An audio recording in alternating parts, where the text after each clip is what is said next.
Olá, minha gente, sejam todos muito bem-vindos ao nosso podcast Papo de Redação desta segunda-feira, Hoje é dia 3 de fevereiro, né, iniciando aí esse podcast no mês de fevereiro, primeiro episódio do mês. Agradecer demais a companhia de vocês, quem fala aqui é o Lucas Luquezzi, para convidar vocês a acompanhar a nossa edição de hoje, que a gente vai tratar aqui sobre assuntos envolvendo polícia, envolvendo o cotidiano também, minha gente, além de política. Na polícia, por exemplo, nós vamos falar da operação que mirou policiais que estiveram envolvidos em uma ação que resultou numa morte, né? Policiais do BOPE. Já já a gente fala a respeito disso. Temos também aqui o caso do idoso que foi preso em Caracaraí pela suspeita de estuprar uma criança de 11 anos. Tem ainda a ação na justiça para obrigar a Unimed a pagar uma multa de R$200 mil por conta de uma demissão em massa sem participação do sindicato da categoria.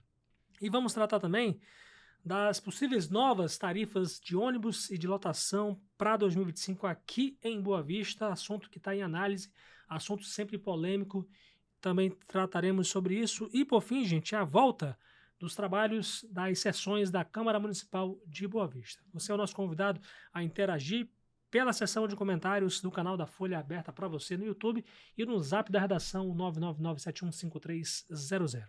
Quero anunciar aqui a minha parceira de redação, Marília Mesquita. Seja muito bem-vinda ao nosso podcast de hoje, Marília. Oi, Lucas. Oi para você que está nos acompanhando. Segundou, que seja aí uma semana bastante tranquila e abençoada para todos nós. Se Deus quiser, querida.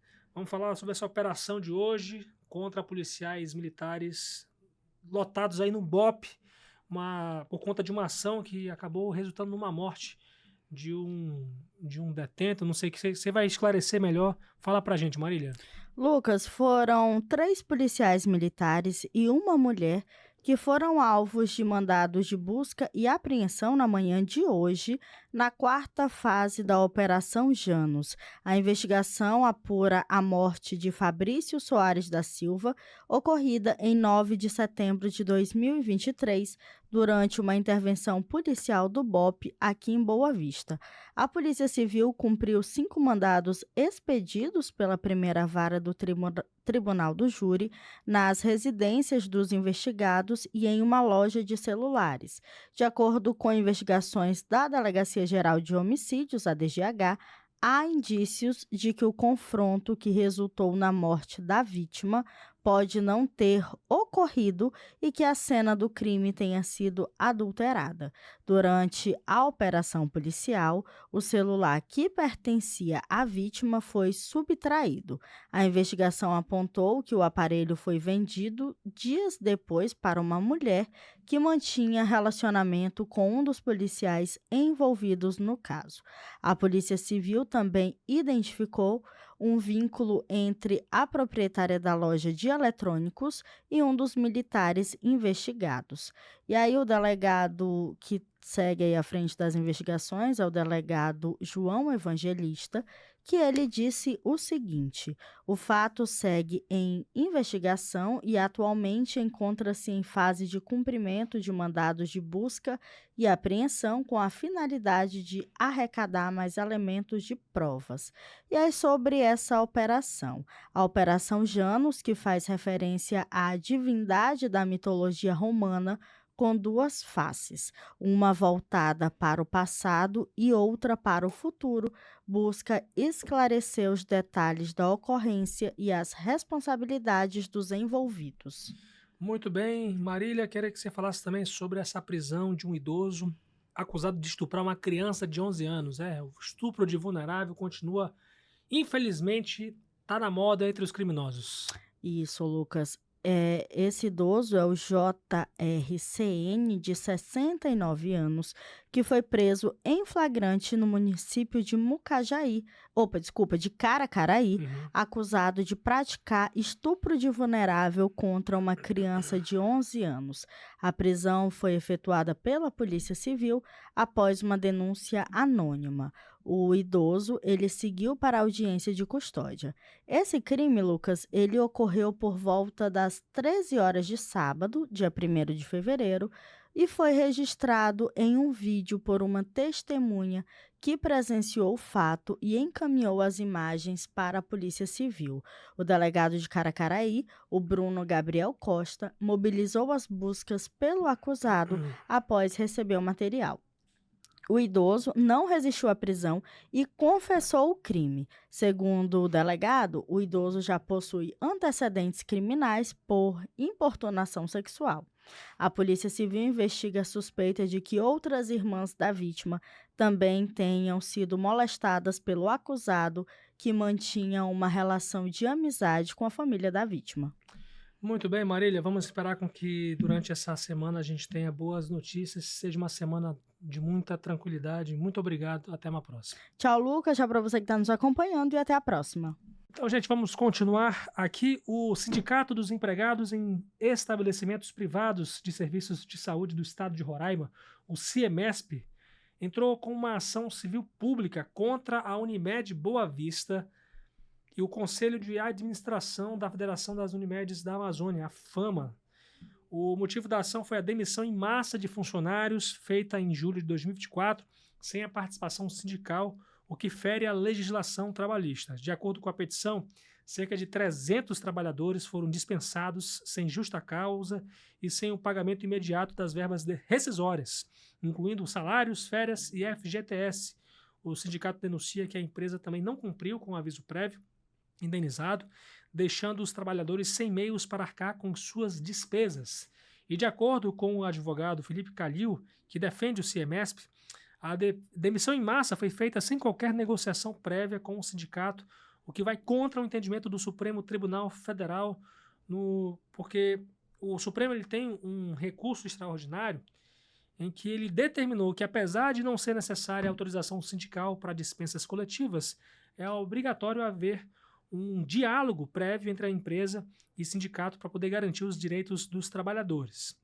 E, segundo o advogado dos trabalhadores, essa participação do sindicato é um requisito essencial para dar legalidade às demissões coletivas. Inclusive, há o entendimento pelo Supremo de que as demissões realizadas desta forma podem ter seu efeito anulado e o trabalhador precisa voltar. O sindicato também afirma que muitos dos trabalhadores dispensados tiveram que recorrer à Justiça do Trabalho para garantir o recebimento das verbas rescisórias, o que acabou sobrecarregando o sistema judicial. E na ação civil pública, o sindicato solicita que a Unimed e o Conselho de Administração da FAMA sejam condenados a pagar multa de R$200 mil por danos morais coletivos, além de R$5 mil para cada trabalhador afetado como dano moral individual. Em contestações de processos individuais, a empresa alegou dificuldades financeiras e informou que entrou com um pedido de recuperação judicial na Justiça de Manaus. A redação entrou em contato com o representante do Conselho Administrativo da Unimed em Roraima, que afirmou que as demissões aconteceram dentro do contexto de recuperação judicial e que agora está preparando para regularizar o pagamento das rescisões. E que a decisão de demissões foi realizada para cumprir o processo de recuperação judicial, que já aconteceu, e agora a empresa estava se preparando para cumprir essas indenizações trabalhistas de acordo com o determinado pelo processo, né, gente? Então, a gente vai seguir acompanhando aí, então, cerca de 300 trabalhadores. Imagina, uma multa de R$200 mil e 5 vezes 300, né? Então, mais de, o quê? Mais de R$1.200.000 aí. E haja multa, hein, gente? Que o sindicato está pedindo aí para poder reaver esses direitos trabalhistas dessas pessoas. A gente sabe o contexto geral que houve aí de vários atendimentos que foram omitidos por conta da FAMA, da Unimed FAMA. E a gente sabe, por exemplo, a questão principalmente relacionada ao atendimento a pessoas com autismo, né? Então, isso foi acumulando, né? Essa é uma série de situações que foram acumulando e para que a empresa Unimed, ou melhor, a cooperativa Unimed chegasse a esse ponto de poder realmente descontinuar essas atividades aqui em Roraima e agora está numa crise sem precedentes. Inclusive aí com o fechamento do seu hospital, onde tinha décadas de funcionamento. Olha, gente, vamos falar de outro assunto. 2 conselhos municipais avaliam a recomendação da IMU, a Empresa de Desenvolvimento Urbano e Habitacional, para reajustar os preços das tarifas de ônibus e taxilotação para R$ 7,56 e R$ 7,50, respectivamente, em 2025. E, caso aprovados, os valores poderão ser homologados por decreto do prefeito Arthur Henrique, do MDB. Atualmente, a passagem de ônibus custa R$ 5,50 e a de lotação R$ 6,50. No momento, esse assunto está em análise no Conselho Municipal das Cidades e em reunião do colegiado na quinta-feira, o vereador Ítalo Otávio, do Republicanos, que é um membro desse colegiado, pediu adiamento da discussão para que o debate fosse ampliado. E, quando finalizado, o aumento vai ser debatido no Conselho Municipal de Transportes Coletivos Urbanos de Boa Vista. O presidente do Sintaxe, o Sindicato dos Taxistas de Roraima, o Ivanei Lima de Souza, havia sugerido que a tarifa subisse para R$ 7,80, um reajuste de 20%, a ser praticada pelos 409 lotações, e citou 6 motivos, que incluem o aumento dos preços dos combustíveis e dos custos de manutenção a concorrência com os motoristas clandestinos, além desse quesito, né? E a IMU, por sua vez, entende que uma reposição de 15,38% seria socialmente aceitável à população e aos empregadores privados e que a entidade sindical poderia conceder desconto no preço. Para o transporte público, a concessionária Cidade Boa Vista sugeriu que o novo preço seja de R$ 10,21, uma reposição de 57% para cobrir todos os custos e que o serviço seja executado com eficiência. A empresa alega motivos como aumento dos custos operacionais de frota, necessidade de melhorias no serviço, equilíbrio entre custo e qualidade e rotas de longa distância. Mas aí a IMU entende que esse valor não pode ser repassado ao usuário, especialmente o de baixa renda, e sugeriu que o município identifique outras formas de financiamento da operação. A entidade concluiu que um reajuste de 4,83% seria o aceitável a ser cobrado nos 82 ônibus em circulação até que a agência reguladora do município conclua a análise do subsídio tarifário a ser concedido para o transporte público. E aí, em entrevista à Folha de Boa Vista, durante a sessão de abertura dos trabalhos da Câmara Municipal, o presidente da EMUR, Sérgio Pilon, disse que a agência reguladora contratou uma consultoria e deve estar apresentando a proposta agora no final desse mês de fevereiro. E aí a EMUR vai tentar identificar fontes alternativas de financiamento para não impactar tanto no custo do consumidor local, consumidor final, que é o usuário do transporte público. E aí a EMUR está esperando esse estudo detalhado para também saber qual é a disponibilidade financeira que o município tem para dar um certo equilíbrio ao contrato. E falando aí em município, a Câmara Municipal de Boa Vista abriu oficialmente na manhã desta segunda-feira os trabalhos da 14ª legislatura, após 47 dias de recesso parlamentar, interrompido apenas por uma sessão extraordinária. 21 dos 23 vereadores participaram da cerimônia, que também contou com o prefeito Arthur Henrique, do MDB, e o vice-prefeito Marcelo Zeitone, do PL. Apenas os vereadores Tiago Fogaça e Júlio César Medeiros, primeiro vice-presidente da casa, ambos do MDB, não participaram da sessão. Todos os secretários municipais marcaram presença no evento. E em seu discurso, o presidente da Câmara, vereador Genilson Costa, do Republicanos, reforçou o compromisso com a população e garantiu mais transparência no trabalho da casa, enfatizando que no ano passado foi o Legislativo Municipal mais transparente de Roraima. A transparência é um direito de todo cidadão e é assim que conseguimos trazer cada vez mais o povo para dentro da Câmara Municipal, reforçou o presidente. O vice-prefeito Marcelo Zeitone, em discurso, fez uma prestação de contas sobre os trabalhos da Prefeitura de Boa Vista no primeiro mandato de Arthur Henrique. Para a imprensa, o prefeito, que chegou atrasado à sessão, alegou que segue com um bom diálogo com todos os vereadores e pediu a colaboração dos parlamentares no trabalho da gestão municipal.